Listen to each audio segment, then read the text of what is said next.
বিসমিল্লাহির রহমানির রহিম।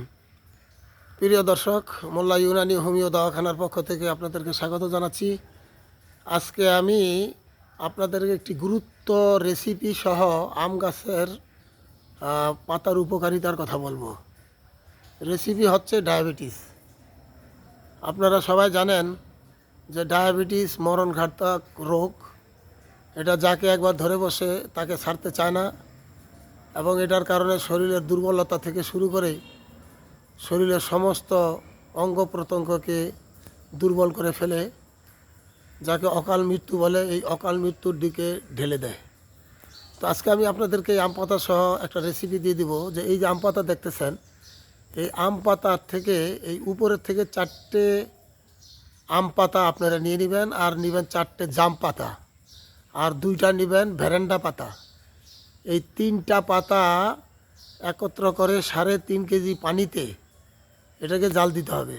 জাল দেওয়ার সময় যখন দেখবেন যে পানির ভিতর একটা কালার এসে গেছে এবং যেই পাতাগুলি জাল দিতেছেন এগুলিও বোঝা গেছে সিদ্ধ হয়ে গেছে, তো ওই সময় আপনারা চুলা বন্ধ করে দিবেন।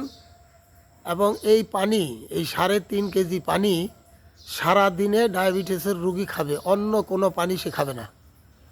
খাওয়া দাওয়ার মধ্যে যে সমস্ত জিনিসগুলি তার বন্ধ আছে ওগুলি বন্ধ রাখবে, আর সাথে পানির বদলে যখনই পানির পিপাসা লাগবে এই পানি খাবে।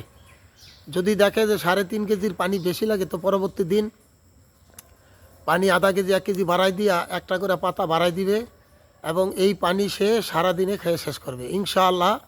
সে যদি রেগুলার এটা 15 দিন 1 মাস পর্যন্ত খেতে পারে, তার ডায়াবেটিস সবসময় নিয়ন্ত্রণে থাকবে, কখনোই ডায়াবেটিস বাড়বে না, আর এর দ্বারা কোনো সাইড ইফেক্ট হবে না। এছাড়াও ডায়রিয়া, আমাশা এবং কোষ্ঠকাঠিন্যের জন্য এটা খুব উপকারী কাজ করবে। আপনারা ইনশাল্লাহ যারা ডায়াবেটিস আছে সবাই ট্রাই করবেন, এবং সবাইকে এই ভিডিওটা লাইক শেয়ার করবেন। ইনশাল্লাহ আমি প্রতিদিন কিছু কিছু আপনাদেরকে উপকারিতা ভিডিও দিতে থাকি। আপনারা আমাকে লাইক শেয়ার করলে আমারও উৎসাহ বাড়বে। ইনশাল্লাহ আজকে আমি এখানে রাখলাম। আসসালামু আলাইকুম।